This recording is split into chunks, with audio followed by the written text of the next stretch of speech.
주로 초기 증상은 걷거나 계단을 오를 때, 의자에 앉았다 일어설 때 무릎이나 주위 근육에 발생하는 통증이 대표적인데요. 무릎 관절염의 진단은 1차적으로 엑스레이를 통해서 알 수 있습니다. 하지만 관절 변형의 정도와 주변 연부 조직의 상태, 그리고 하지 정렬의 문제점 등을 파악하기 위해서는 추가적인 검사가 필요합니다. 통증을 무조건 참는 게 좋은 게 아니라 적절한 시기에 수술적 치료를 통해서 다시 일상생활을 회복하는 것이 중요합니다. 안녕하십니까. 좋은 삼성병원 정형외과에서 근무하고 있는 김청환입니다.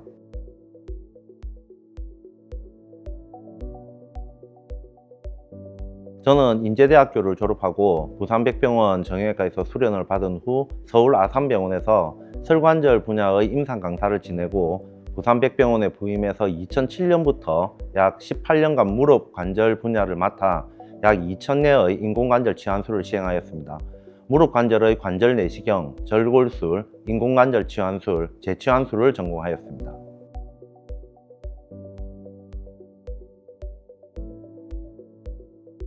퇴행성 관절염이란 다양한 원인에 의해 관절 연골이 파괴되어 그 기능을 적절히 유지하지 못하는 상태입니다. 주로 노화에 의해 발생하며 살아오면서 축적된 다양한 외상이나 생활 습관, 태생적인 원인 등에 의해 발생하게 됩니다. 주로 초기 증상은 걷거나 계단을 오를 때, 의자에 앉았다 일어설 때 무릎이나 주위 근육에 발생하는 통증이 대표적인데요. 관절에 물이 차면 둔한 양상으로 느껴질 수도 있고, 연골판 파열이 동반된 경우에는 찌르는 듯한 날카로운 양상으로 나타날 수도 있습니다. 또한 손상된 연골 조각이나 파열된 연골판에 의해 관절 운동 시 걸리는 느낌이나 관절 운동의 제한이 나타나게 됩니다. 이런 초기 증상들이 있거나 평상시 자연스럽게 되던 동작이나 활동이 이런 이유들로 인해 제한될 때가 병원을 찾아야 하는 시기입니다. 이를 간과하게 되면 관절의 손상이 진행하게 되어서 비가역적인 손상으로 진행하게 됩니다.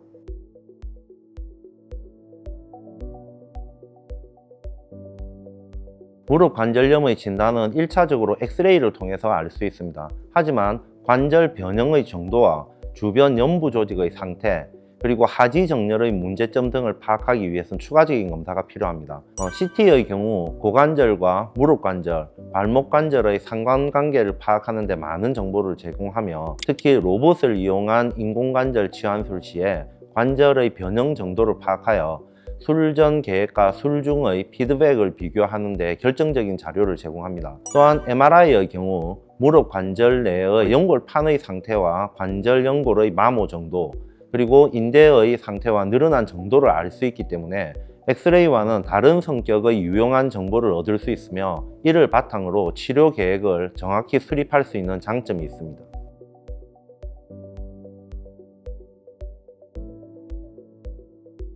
무릎에 시행하는 주사 치료는 관절 내 윤활 작용을 목적으로 하는 경우와 염증을 깔아앉히는 목적으로 주로 시행되고 있습니다. 하지만 관절 연골의 손상이 광범위하고 주변 인대의 손상이 동반되거나 골 조직의 변형이 심한 경우엔 주사 치료의 효과는 제한적입니다. 또한 주사 치료의 경우 성분에 따라 차이가 있지만 6개월보다 짧은 주기로 시행하는 경우 여러 가지 문제점을 유발하게 되므로 수술적 치료는 타이밍이 중요하다 할 수 있습니다. 통상적으로 퇴행성 관절염은 엑스레이상 0에서 4단계로 나누게 되는데, 3단계부터는 골극의 형성이 두드러지고 관절 간격이 정상의 2분의 1 미만으로 좁아지며 다양한 변형이 나타나게 됩니다.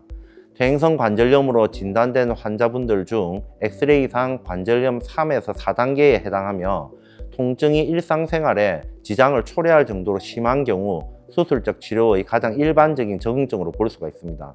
또한 보행 시 다리가 내측으로 휘는 변형이 있거나 평지를 걸을 때, 의자에 앉고 일어설 때에도 통증이 심한 경우 약이나 주사 치료에도 통증이 조절되지 않는 경우도 수술적 치료가 필요합니다. 하지만 무릎 관절염을 너무 오래 앓아서 다리 신전근의 힘이 많이 떨어진 경우에는 통증이 아무리 심해도 수술의 적응증이 안 되기 때문에 무조건 버티는 게 능사는 아니며 타이밍을 고려해서 치료 시기를 결정해야 합니다.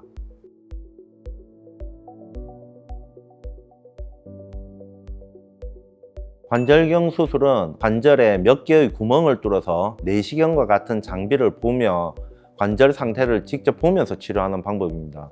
또한 반월 연골판의 파열이나 십자인대의 재건술, 국한된 관절 연골에 대한 재생술이나 연골세포 이식술을 하게 됩니다. 이런 관절경 수술은 무릎 내에 병변이 제한적이고 하지의 정렬이 괜찮은 경우 효과를 볼 수 있습니다. 무릎에서는 특히 하지 정렬이 중요한데요. 우리나라에서 많이 볼 수 있는 흔히 말하는 O자형 다리의 경우 관절 내측으로 부하가 집중되어 내측 구역에 연골판이나 관절 연골 손상이 일어나게 되고, 이게 진행되면 퇴행성 관절염으로 진행하게 됩니다. 절골술은 이런 하지의 정렬을 회복시켜서 자기 무릎을 오래 사용할 수 있도록 만들어주는 게 목적입니다. 관절경 수술의 범위를 넘어선 광범위한 관절 손상이나 하지 정렬이 심하게 망가진 경우엔 최종적으로 인공관절 치환술을 시행하게 됩니다. 인공관절 치환술은 금속과 폴리에틸렌으로 만들어진 기구에 적합하게 관절을 디자인하여 기구를 삽입하는 수술입니다. 이런 경우 회복된 이후에는 다리가 발라지고 관절 통증이 없이 일상생활을 영위할 수 있도록 하는 것이 목적입니다.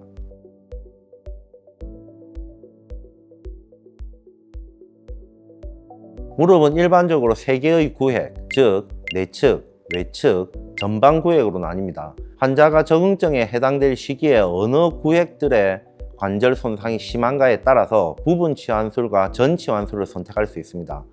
부분 치환술의 경우 3개의 구획 중 한 구획만 치환술을 시행하는 방법이며, 비교적 나이가 많지 않은 환자에서 주변 근육이나 인대의 상태가 좋고 하지 정렬이 허용 범위 안에 있는 경우 시행하게 됩니다. 전 치환술의 경우엔 3개의 구획 중 2개 이상의 구획에서 관절 손상이 3단계 이상인 경우나 환자분의 나이가 많아서 추가적인 수술이 부담이 되는 경우, 하지 정렬이 많이 망가진 경우, 주변 인대가 많이 늘어난 경우에 주로 적응증이 됩니다. 수술은 부분 치환술이 전 치환술에 비해서 수술 시간도 짧고 출혈량도 적으며 회복도 빠르다는 장점이 있습니다. 다만 적응증이 제한적이고 향후 다른 구획의 관절염이 진행하거나 인대 손상이 발생하는 경우엔 전 치환술로 재수술을 해야 할 수도 있는 가능성이 있습니다.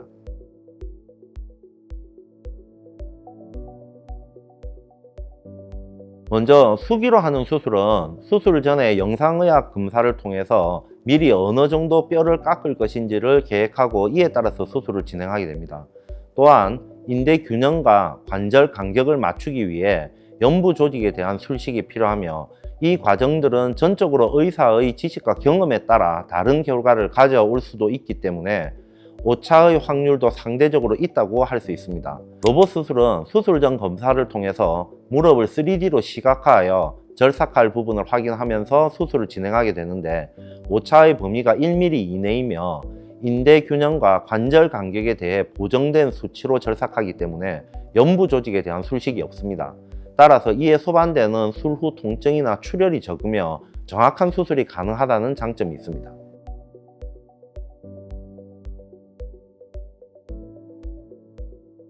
로봇으로 인공관절 치환술을 시행하는 경우 술 전 무릎과 하지 정렬의 변형 정도를 측정하여 수술 중 뼈를 자르는 수치와 각도에 반영을 하게 되는데, 이런 결정 과정에서 어느 정도를 허용 범위로 둘 것인가는, 그리고 얼마나 보정할 것인가 하는 부분에 있어서 의사의 지식과 경험에 의해서 달라지게 됩니다. 그리고 수술 중 실제 환자의 인대나 근육의 탄성, 골 조직의 강도가 골 절제량이나 각도에 영향을 미치게 되기 때문에 실제 수술 중 관절을 구부리고 흔들어 보며 관절 안정성을 평가해서 로봇의 데이터를 반영하는 것이 중요합니다.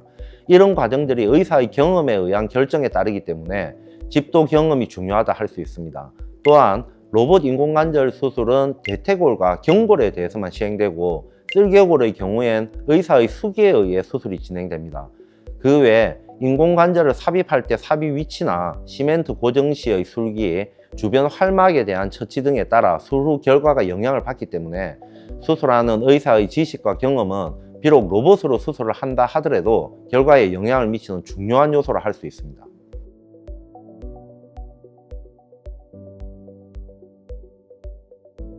수술 후 재활 과정에서 통증에 대한 민감도와 개인의 특성에 따라서 재활 프로그램을 조정하는 것이 필요합니다.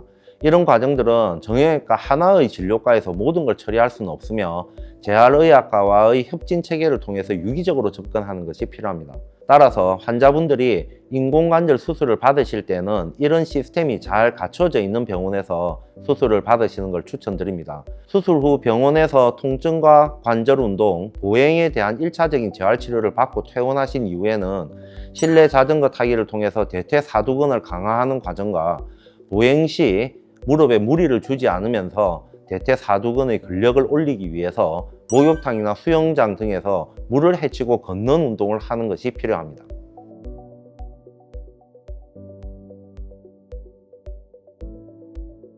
인공관절 수술을 받으시는 환자분들이 연세가 많으신 고령 환자가 대부분이기 때문에 지병을 가지고 계시는 환자분들이 많으며 주로 고혈압과 당뇨를 앓고 계십니다. 이런 점들 때문에 수술 전 검사를 통해 심장과 내분비계통의 상태를 확인하고 내과와의 협진을 통해 수술 위험도 산정과 수술 전후의 관리를 위해 약물 조절이나 용량 조절을 해서 수술에 임하게 됩니다. 또한 마취에 대한 염려를 하시는 환자나 보호자분들도 많으신데요. 마취 통증의학과 전문의가 환자 개개인의 상태를 면밀히 평가하고 수술 전부터 수술 중 그리고 수술 후까지 긴밀히 협진하여 안전한 마취와 통증 관리를 시행하고 있습니다. 이러한 전문성과 체계적인 관리가 있기 때문에 안심하시고 수술을 받으실 수 있습니다.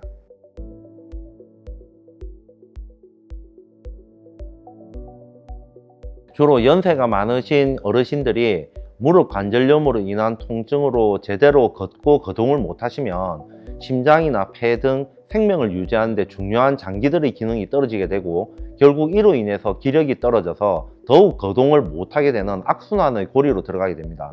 또한 최종 결과를 100%로 볼 때 수술은 차지하는 비중이 50% 정도밖에 되지 않으며 나머지 50%는 수술 후 재활이 차지하게 됩니다. 하지만 통증이 오래되어서 다리의 근력과 전신적인 기력이 떨어지면 수술 후 회복에 그만큼 많은 시간과 노력이 필요하게 됩니다.